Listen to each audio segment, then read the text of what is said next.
So what's up mga kabulutan? Pawas buko mga kabulutan. Ito na ang ating paboritong kalderetang baka mga kabulutan. Talaga naman quality ang luto nito mga kabulutan. Talaga naman the best nga.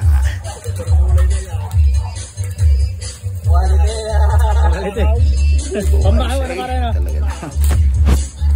Ayos na ayos yan mga kapulutan ay talagang malasa basta si Paren Roll yan dumalay talaga naman yung mapapadali ka ng kain diyan. Ayos na ayos yan sa bahaw ng kanin mga kapulutan talaga naman. Ito ipaluto ng mga kapulutan. Ang hinihintay na lang ho nito ay yung mantumas mga kapulutan.